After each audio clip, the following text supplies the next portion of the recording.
And if we can start from Brother Samad, and then we'll go this. So you're going to say your name, what you are, like a student, and if not, what you do or what you graduated in. Thank you.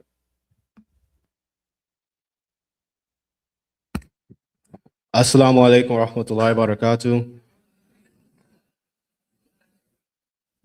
My name is Abdul Samad Ojugbele. I'm a recent grad. I'm a full-time design engineer. Assalamu alaikum wa rahmatullah. Oh, okay. My name is Abdurrahman Adomi. I'm still a student. I work in healthcare, and I've been at this masjid for about almost 13 years. Yeah. Assalamu alaikum. My name is Abdul Hamid Adeshoko. I graduated almost 2 years ago, and I'm working as a software engineer. And I've been at Mumineen since for a very long time. Assalamu alaikum, everyone. My name is Faidat Bello Adeshoko, and I graduated in last year May with a public health degree, and I'm currently in a rotational program to be a project manager. So I work in corporate. Assalamu alaikum. My name is Fatihia Ibrahima.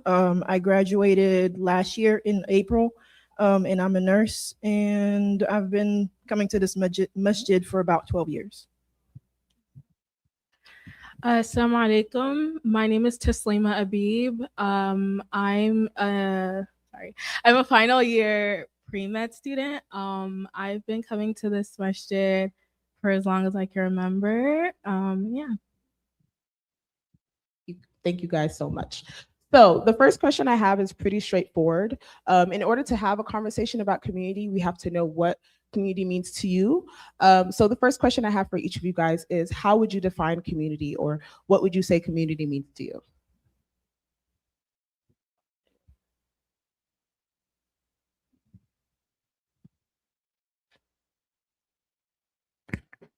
I would say community is somewhere that you feel like you belong, or like be your authentic self, but like within reason.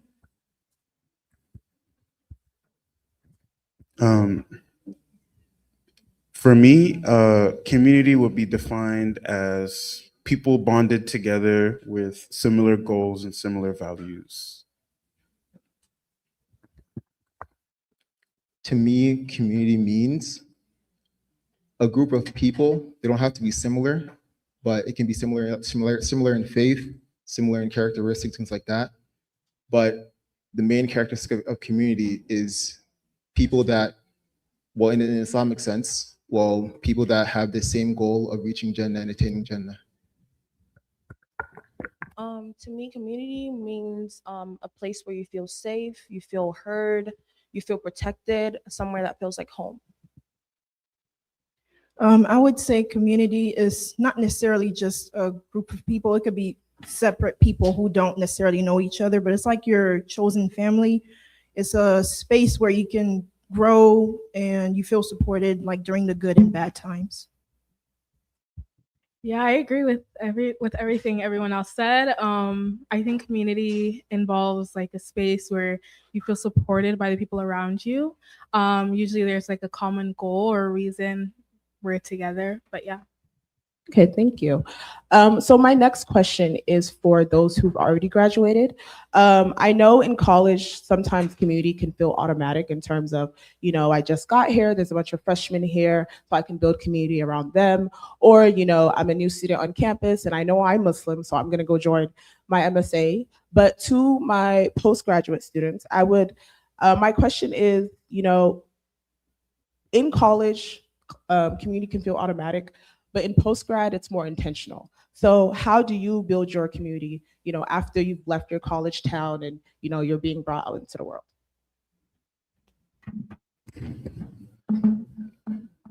How you build your community after you've graduated is kind of a difficult question, purely because you don't really know what's out there after you graduate. Like for instance, me, well, I came back to my community in Houston, right?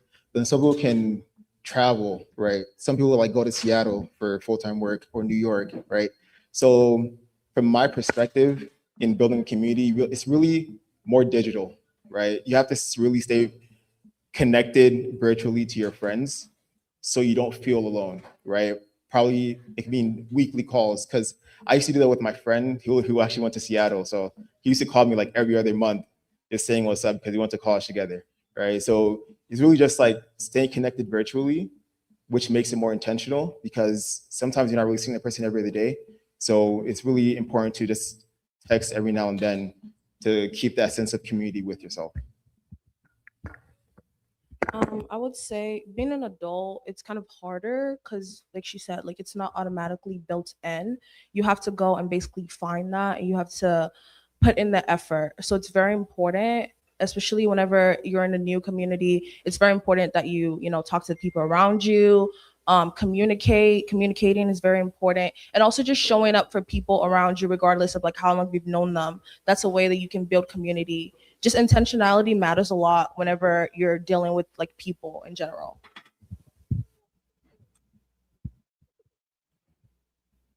Thank you. So as you guys all know, I hope you guys all know, we're all Muslims here, alhamdulillah. And it's very important that when we're finding community that we're picking people in our community that align with us, not just us, our beliefs. So how can young Muslims create spaces that prioritize deen without feeling exclusive? So I know there's MSAs, I know there's Black Muslim alliances, but you know, sometimes, well, not sometimes, most of the time, you know, when you're going to work, not everybody at work is, you know, Muslim. So how, like I said, how can young Muslims create spaces that prioritize deen without feeling exclusive?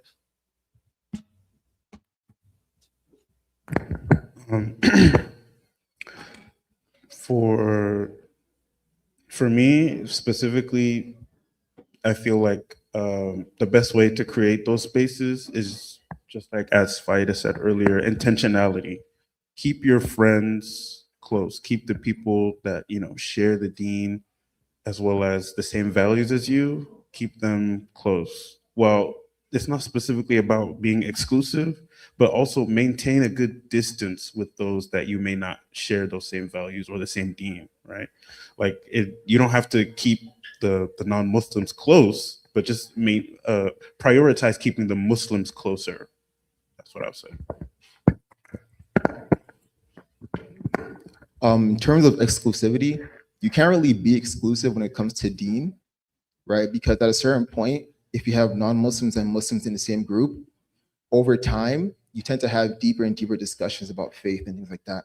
So at certain times, the non-Muslim or the odd one out can feel like, oh, these discussions are really talking bad about my faith, right? But it can be understandable where they have that sort of middle ground, but there still is that sort of exclusivity because we see Islam as the right religion, right? But then they might see Islam as the not right religion, right? So just having that sort of exclusivity within the group and having the middle ground is sort of important just to highlight that, yes, we are different, but you can still be in the same group.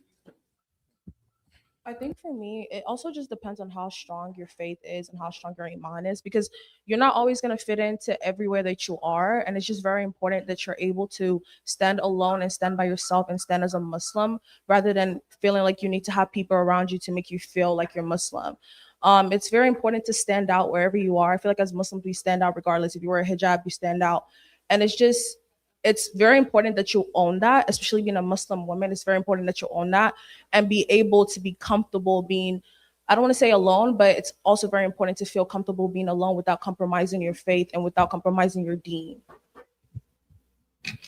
Thank you so much for your answers. Oh, you can go ahead. Sorry, Sister. I would say try to reach out to people also, see if people are interested in something that, you know, you're pretty good at. For like instance, I have a friend who's really good in finance. So she created like a group chat and people who are interested in learning about finance just join. And then like every 2 weeks, they meet at like a tea shop and they discuss finance and like life stuff basically. Thank you. So I have a question for my college students. So how did you find or build your Muslim community on campus? And if you feel like you never found that, what is something that you're looking for in a Muslim community on a college campus?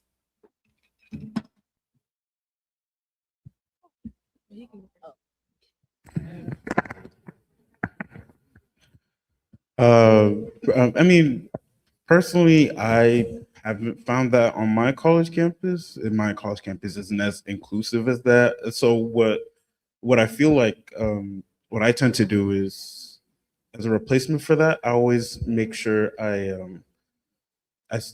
just like as Faida said earlier, it's about consistency. I start showing up to the local masjid and find my community through there. You know, just finding that a place where people can gather and with the same common goals and interests also helps build that community as well.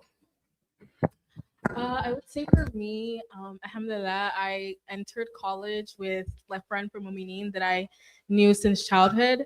So I know for me in that process, it kind of gave me this sense of comfort where I never felt the need to put so much stress on myself to find Muslim community that doesn't necessarily align with me, but I felt I had to.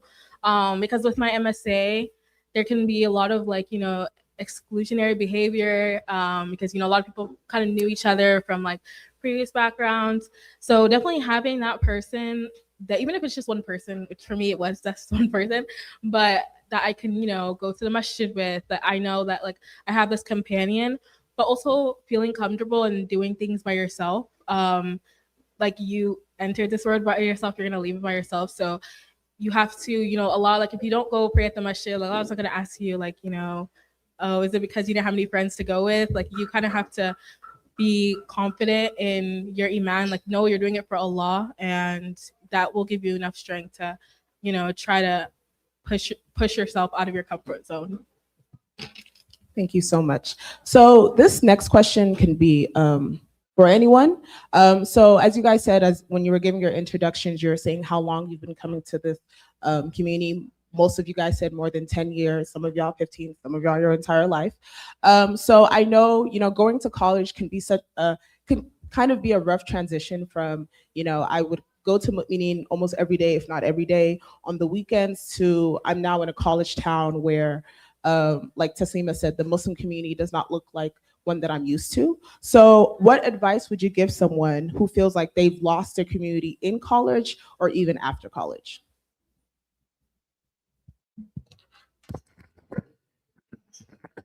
I would just say be intentional about what you're doing, like trying to get involved, go to events, try to get involved with people, talk around, see where you fit in, really. And I also would say, like, community is what you make it. You build your own community essentially. So it's just very important that you go out there and talk to people. It's hard. Like, it's hard being in a new place, finding a new community. But as long as you're open and you're consistent and you're intentional about it, there's no reason where like you won't be able to build a community wherever you are. Yeah, I feel like the most important part about building community is just consistency. Like you can't build relationships if you don't intentionally make time for them, as well as nurture and grow that relationship. Because if you don't show up, then they're not going to be able to know who you are. It's that simple. Before we move on, the volume is getting a bit too much. If we can please minimize the talking. You're more than welcome to go outside and talk. But like I said at the beginning, please give our young people the same respect you would give anyone else. It took a lot to organize this weekend. And yeah, so continue. Speaking on the part where you said that going to communities where you feel like you're the odd one out and the people around you aren't who you, or the type of people that you're around now aren't people that you're around before. Like for instance, if you were to go to majority of the masajid in the US are probably Pakistani, Desi and things like that, right? And so there's only a small minority of of Nigerian masajid, right? So one thing I like to say is that it's important to just be out there, right? And like in A&M, there's only like 5 or 10 Black people, right? And even now that I left, there's like 3, right? So there's like 2. So it's like, it's important to find where you fit in, right? Be the person that's the odd one out, because that's when people will be surrounded, people will surround you. Find that one thing that people can call you on, and then they can rely on you. Like, for instance, I know they're not here, but it's like Abdul and Jafar, right? They do social media, right? They're always at the Masjid, at the Masjid in College Station, doing their videos. Like, if you didn't know where he was and you didn't want to call him, just go to the Masjid at Maghrib time, and he'll be there, right? That's where you'll find him, because he built that community. He built like his own little circle around him. So he built his own community around him, even in a place that he wasn't used to, right? I would say step out of your comfort zone. Define what type of people you want to like associate yourself with. Work on becoming that type of person also, and work on building relationship with those type of people. Thank you so much for your advice. Because I know personally, moving from a predominantly Nigerian masjid to Austin, where Oasis is cool and all, but I would say me and Abdul Latif were like the only Nigerians in the space. And alhamdulillah, I was able to formulate that community with those around me, people who related to what I was experiencing. And so alhamdulillah, it's important to, create your own community. So now we're going to shift the questions to more specific about this community here, Masjidul Mumineen. Like I said at the beginning, it's very important that we listen to our young people to make sure that we are doing the best that we can to make sure that they continue to come back to the masjid. So we're going to shift the focus a little bit. So my first question is, what makes the space move from being an organization or a masjid to my community? So at what point did Masjid Mumineen turn into a masjid I go to for Quran class, to this is my community, this is where I feel safe, these are people that, on the day of judgment, inshallah, I'll ask for them, inshallah? I think one thing I really, really appreciate, I'm gonna start with like the good stuff. One thing I really appreciate about Mumineen as a whole is that everybody shows up for each other. No matter if you're close to one family or not, like you're gonna see everybody at the children's graduations, naming ceremony, like you're gonna see everybody show up for each other. And that's one thing that I feel like is very positive, to where we, the youth, we see that as well. And we also want to create something like that within ourselves, because that's what we see our mothers do, our fathers do. So that's a good example that has been set for us. And I would love to continue seeing that going forward. And we, the youth, would also want to create that space for the future generation that is yet to come.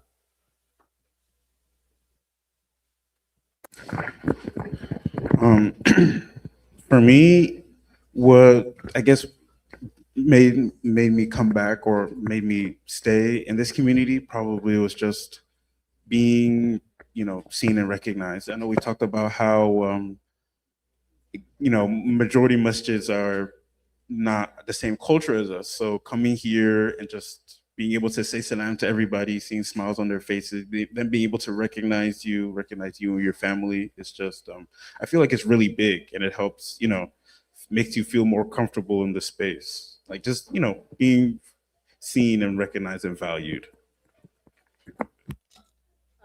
So it's okay. So on the other hand, the other side, other scale, other end of the spectrum, if Mumineen does not feel like your community yet.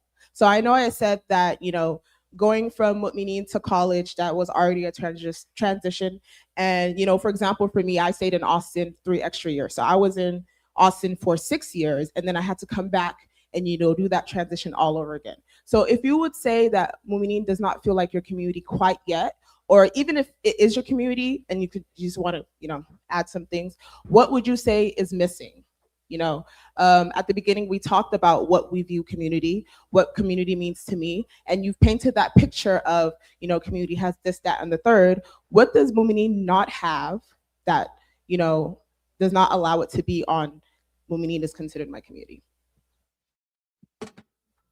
I think one thing is, as Yoruba people, like, we're very big on culture, and culture is very important. Islamically too, it's very important. But I feel like sometimes we always let culture take precedent over Islam as a whole. And I think sometimes it's just very important that we remember in the back of our mind, Islam comes first and then culture comes second. And it's just important that we try to balance the scale and not always tip over to culture rather than Islam. Um, I think another thing is sometimes I feel like the youth is misunderstood in a sense. A lot of things that we do, or sometimes the way the youth talk, it's not seen as respectful, it's seen as disrespectful to the adults, rather than it's just us trying to express ourselves.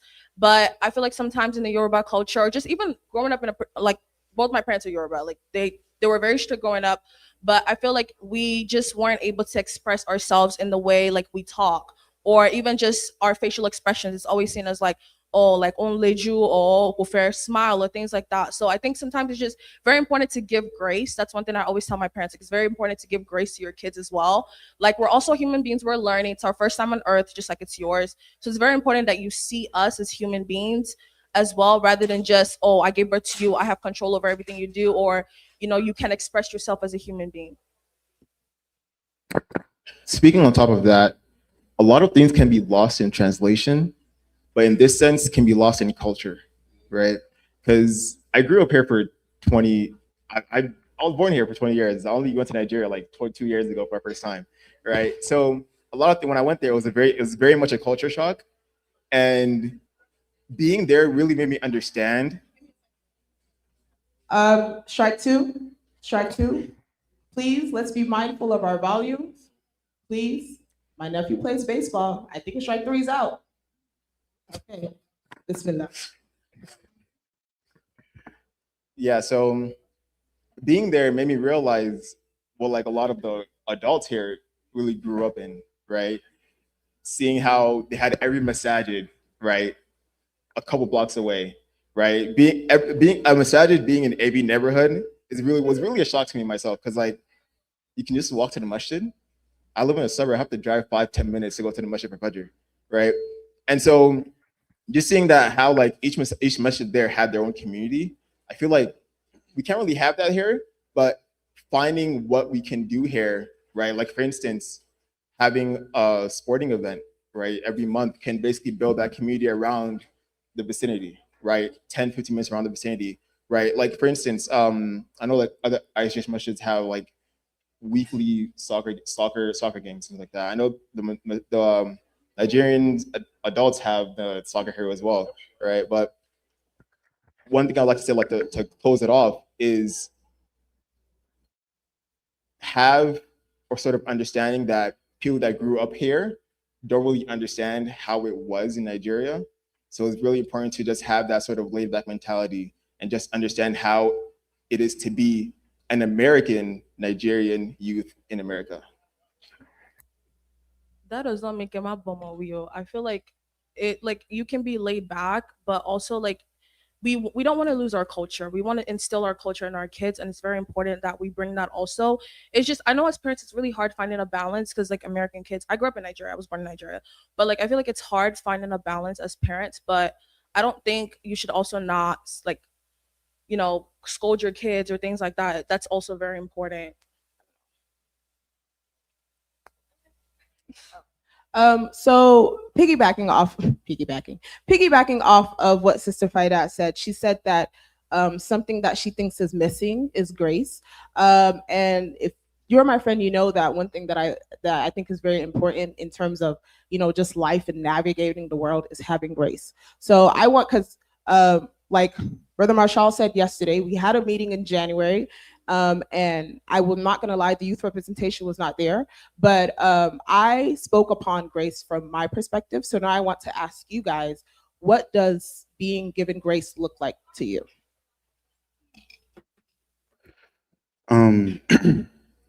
Yeah, as everybody said before, I agree with all their points. Being given grace, it's more like just patience. Because a lot of the times, the struggle, the conflicts that occur between the older adults and the youth is a lot of really just miscommunications. Because as I said, I've been here for 13 years. I've also been teaching TTY for the past 2.5 years, and a lot of the times, like whenever those power struggles would happen, whenever there would be like the conflicts between the older adults and the kids, I would, take the kid aside, I would talk to them, and I would just explain both perspectives, and I would essentially drive away that rift of the miscommunication. Having that extra patience to realize where the other person or the other side is coming from goes a long way in mending that, maybe not broken, but mending that relationship or space between the youth and the older adults. I would say understanding that we're all human beings and we can make mistakes. If someone makes a mistake, give them the chance to, I don't know what to say. Yeah, apologize and give them the learn to call it. Sorry, adapt to people as they grow. Because sometimes people are not always going to remain the same person they were as their kids. When they grow up, they're going to change. So learn to adapt to people's growth, basically.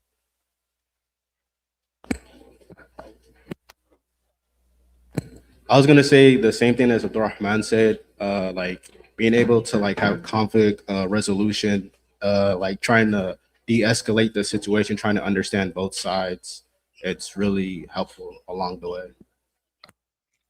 Okay, so I'm hearing a lot of, in terms of if people listened and, there's more communication. So a question I want to ask you is like a hypothetical question in terms of if this hall was split down the middle, 50-50, 50-50 adults and youth, that would be a strong Mumineen, would you agree? Where there is an equal amount of youth or adults, or you even think there should be more youth in the hall? No, this is just a yes or no. Yes. Yes. Okay. So when you think of a strong Mumineen, what characteristics come to mind? What do you think needs to be instilled in this masjid to make sure that that can become a reality? Because I grew up, you grew up with, I want to say 200, 300 kids at TTY. And that was just our generation. So, and there's been multiple, not that many, I'm not that old, 2-3 generations after my generation. And, it's not being shown in the hall. So what would you say are some characteristics that a strong Mumineen would have? This is my last question. I do have to go at the moment. But one characteristic for a strong Mumineen is youth involvement. I feel like to involve the youth would really be basically training for your future, right? Training for the next generation that's going to be here, because to be honest, in 100 years, what will be Mumineen, right? That's the question we need to ask. In 100 years, in 150 years, what will be this masjid? Because some establishments, they say established in 1823. What did they do to be here for 203 years, right? What did they do to build the fundamentals, to basically lay the groundwork and say these are the basically rules that everyone should follow for us to stay this long, right? Like McDonald's was what, 19 something, right? And yet there's older than that, like 100+ years, right? So what are the fundamentals, what are the ground rules that we can have to basically have the youth be here for a longer period of time? I would say a strong Mumineen would be someone who shows humility, who is reliable, who strives to learn more about their faith and share knowledge with others, and someone who is compassionate.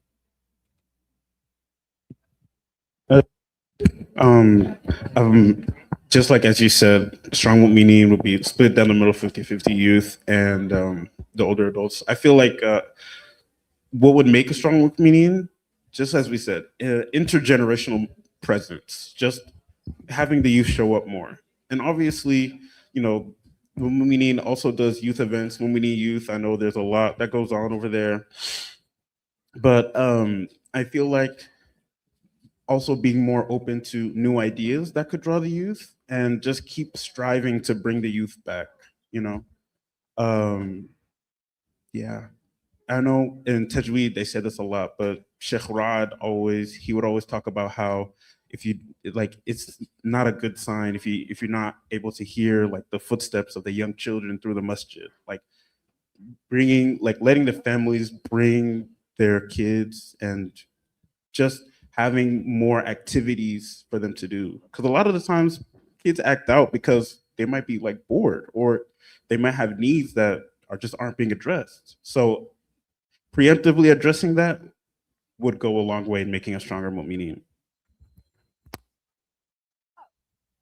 So Abdulhamid, well, he's not here, but Abdulhamid made a good point about training for the future.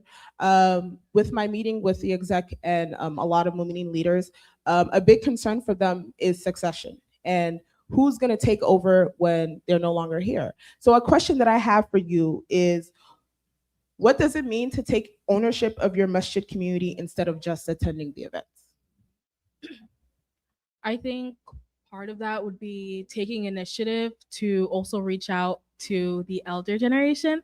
I know we talk a lot about, involving the youth in everything that we do, and that is also important. But also understanding, like, especially at our age where we are a little bit older and knowing we have agency to create ideas on our own. Like, I know if I had an idea and a plan and I came to an adult about it, like, that's reasonable. I don't see why it wouldn't be able to be implemented. So I think that's an important part of it, just taking initiative and communicating that to someone that will hear you out and advocate for you. I would say being an active participant, not just attending events, but like help organize them, voice out ideas, especially that we're the youth. We know what activities we want. Not if we should voice those ideas and let the elders know about what type of events we would like to see at the masjid, basically.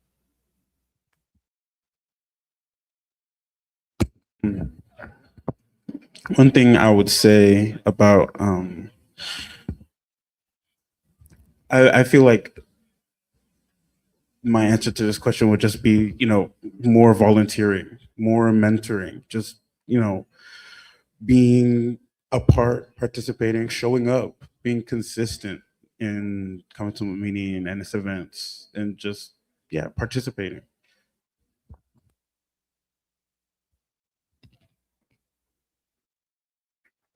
I mean, it'd be the same thing Rahman said, like, and then the other people said, like, generating ideas and putting those ideas into action. And then mentorship goes a long way. Having advisors, joining the programs and being there, even if you're not there running it, but just like taking notes of like how it's done. So like you could do it in the future and like seeing like what you could do to make it better.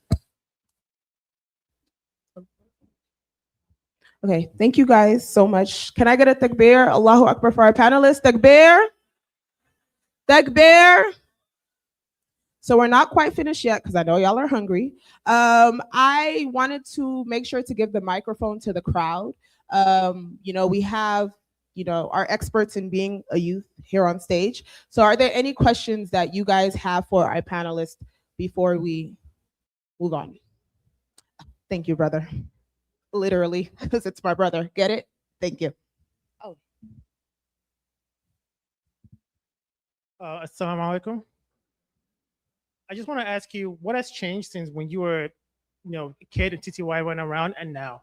Because I feel like I grew up here too, and I was, 7, 8, and back then was always full of people at iftar, at TTY. But now I do see kids outside, but I just feel like it is less frequent. It's more like, sometimes, and even then it's not the typical, you don't have the usual people come every day. So what has changed for you, not just for Ramadan, just in general, like in terms of how you see the kids and youth nowadays and how you were? Thank you. What a great question. Yeah, I think that's a great question. I think I have been away at college for quite some time now, so I can't speak to like day-to-day appearances. But I know as someone who went to full-time HIF school here in elementary school and seeing like the changes that have been made since then and the school, how it's been implemented now, I think there's been positive changes. I think like, academics, there's been a lot more of a balance in just like school, knowing that we're still children and we deserve a life outside of school, and also just less instilling of fear in the general environment. I just like look around and there's just a lot more color. I remember for so long, like I was scared to come to the mosque because of like my experience going to school here. But knowing like how much has changed has made me feel a lot more comfortable. And I hope that's the same for the students who are here. But yeah. I also think the adults are also more involved and more interested in us in general. Like walking in here, the people that are asking me like, "How are you? How are you doing? How's school?"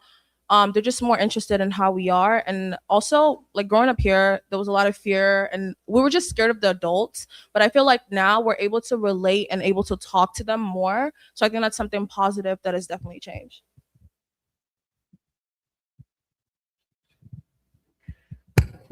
Yeah, I'll just emphasize like the communication aspect, I think has gotten a lot better. Like just being able to express on both sides and able to, you know, come to an agreement a lot of the time. What has changed since I was a kid? Yeah, that's pretty much it. Like the communication aspect. Assalamu alaikum wa barakatuh. So my question is understanding the sense of community and how important it is to each and everyone. What do you think would happen for you to move away from the community that you so much love? And I'm saying this is not just about the youth, it's about everyone. Sometimes when people get to a particular spot in life, they then realize, oh, this community is been doing this to me all this while, you know, I'm no longer going to come to this community. I would just be on my own. Now I don't need them. So what do you think would happen to really make you move away from your community? 2 answers, please. Actually, just one. Sorry.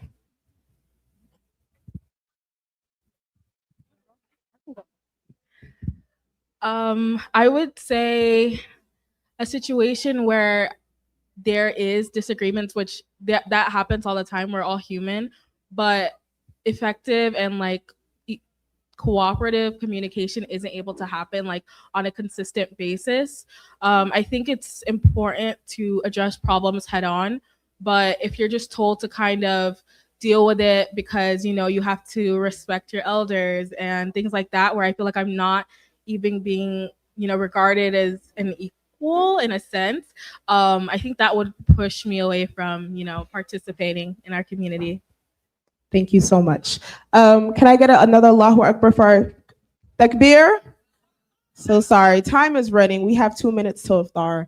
But before we close out, I just want to remind you guys again, this is Ramadan Youth Weekend. We have a program for you guys every single day. Well, not every day, just tomorrow on Sunday. So today we just finished our youth panel, alhamdulillah. Tonight we have our brothers lock-in, age 15 and up. So they'll be here from Tarawih to Fajr. Tomorrow, inshallah, we'll have a youth-led tafsir by our young men. The topic will be the purpose of life. And then we have our sisters lock-in tomorrow night, inshallah. And then on Sunday, we have a very fun activity planned for the entire community. So make sure you come out and you bring your children with you. We have Ramadan Family Jeopardy. So make sure you're, brushing up on your Islamic trivia and your Ramadan trivia and your Yoruba. Yeah. So yes, thank you guys so much. I'm going to hand over the mic to one of our imams. Takbirullah. Takbirullah. I think we need to really thank our youth. Let's say Jazakumullah khairan to them.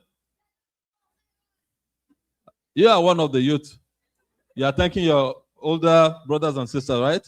Alhamdulillah, I do follow on phone presentation one. I think they really did very well. And we could actually get 1 or 2 points from what, they have discussed this evening. Kolon kodye ki edagba. Kolon ki oba shebeni amalal barika. What ti bere part yẹn náà nìyẹn of taking back the responsibilities. Kolon kojo kodye ka jere gbogbo wọn.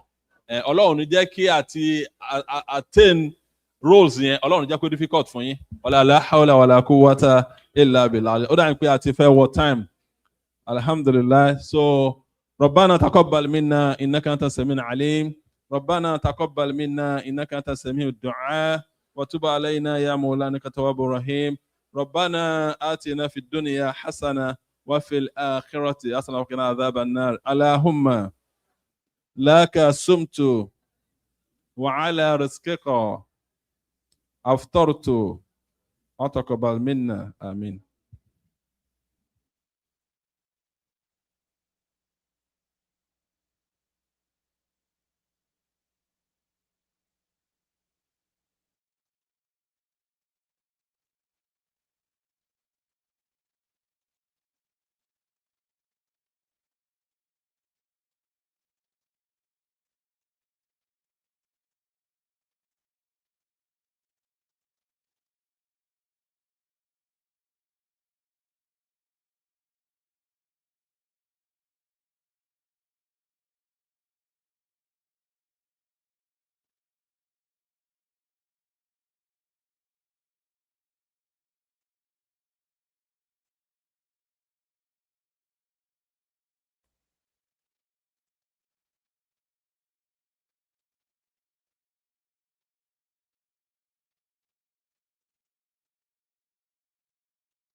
الله أكبر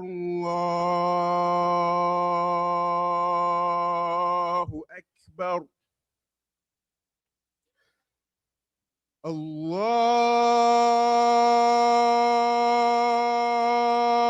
الله أكبر الله أكبر أشهد أن لا إله إلا الله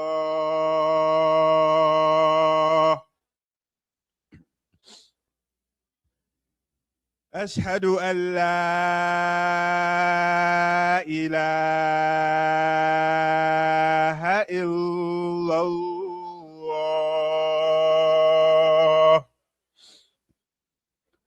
أشهد أن محمدا رسول الله أشهد أن محمدا رسول الله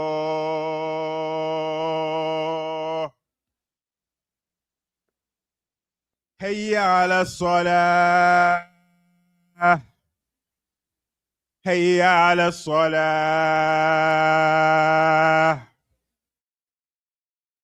هيا على الفلاح هيا على الفلاح